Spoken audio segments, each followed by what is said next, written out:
So first let's see what is meristematic tissue. For that there is an activity given in your textbook in which you take onion and you grow it in 2 glass jars.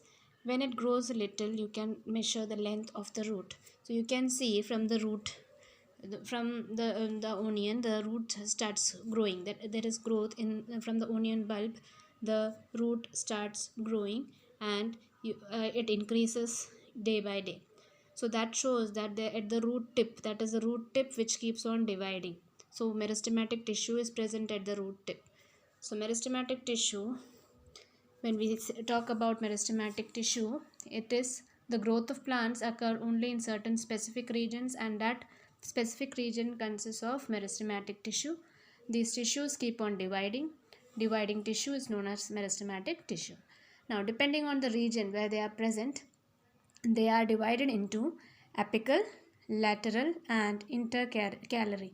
You can see here apical meristem. The top one you can see, that is the apical meristem. This is the intercalary and this is the lateral meristem. Now what is apical meristem? It is present at the growing tip of stems and at roots. At the stem tip and root tip you can find apical meristem, and it increases the length of stem and root. Lateral meristem, it increases the girth of the stem, like the trunk part, no, that is the girth, increases the girth of the stem or root. Now intercalary meristem present at the base of the leaves or internodes. You can see here, these are the nodes and these are the internodes. So they are present, intercalary meristem, you can see here, they are present at the base of the leaves or internodes on either side of the node on twigs. So these are the three parts of meristematic tissue.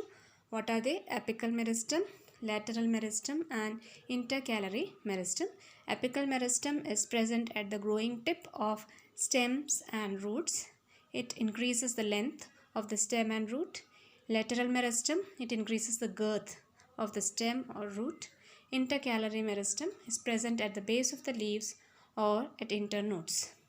So that's what about meristematic tissue. The cells of the meristematic tissue are very active. They have dense cytoplasm. You remember cytoplasm? You studied in class 8. They have thin cellulose walls. They have a prominent nuclei. They lack vacuoles. So these are the features of meristematic tissue.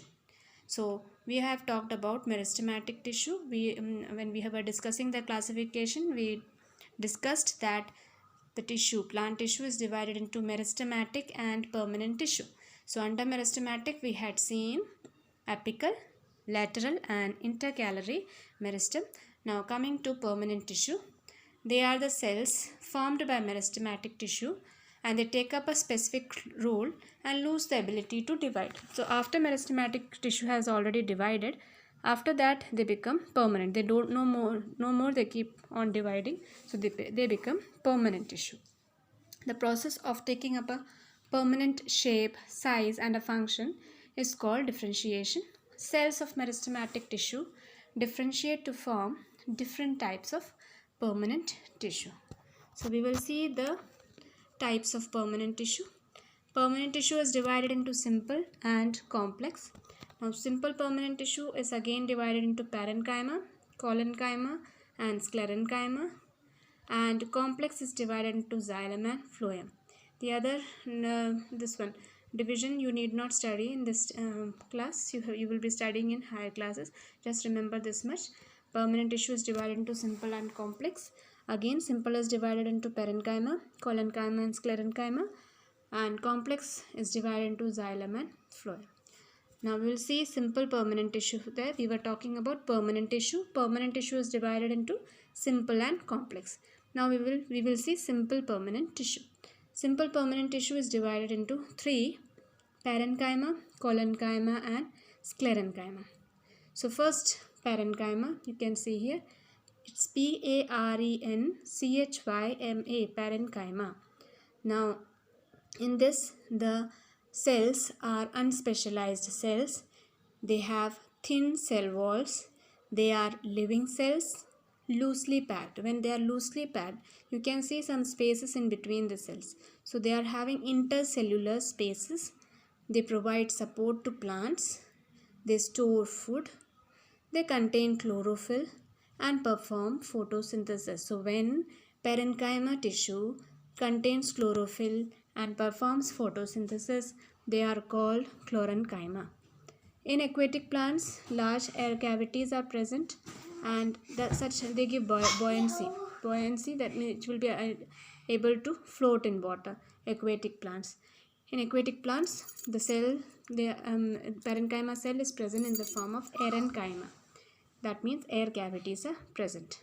Parenchyma of stems and roots also store nutrients and water.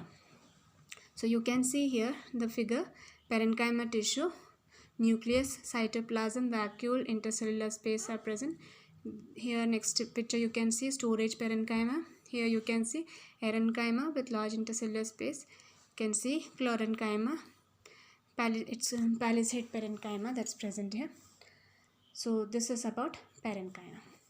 The next type of simple permanent tissue is collenchyma.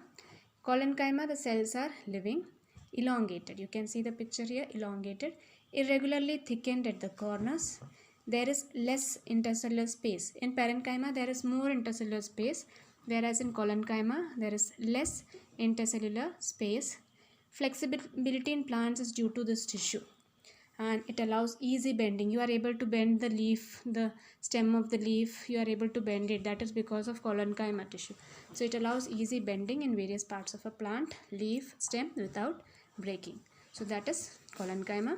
Then the third type of simple permanent tissue is sclerenchyma.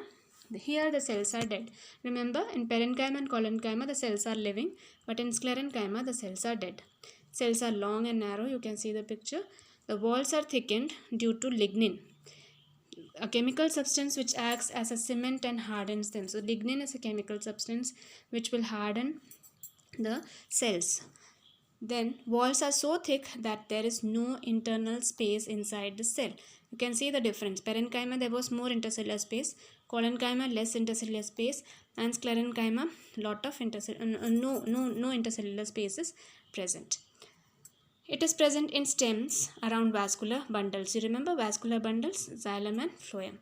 In the veins of leaves and in the hard covering of seeds and nuts, you can find sclerenchyma. You can see like the husk of coconut husk, no? That is, the husk means the outer brown part, the hairy part, that is a husk. So that contains sclerenchyma. Those cells are not living, they are dead. In the veins of leaves and in the hard covering of seeds and nuts, you find sclerenchyma. And these sclerenchyma tissue, they make the plant hard and stiff. It provides strength to the plant parts. This sclerenchyma tissue, they provide strength to the plant parts. Now you can see here the parenchyma tissue, all the three drawn together. Parenchyma tissue, you can see lot of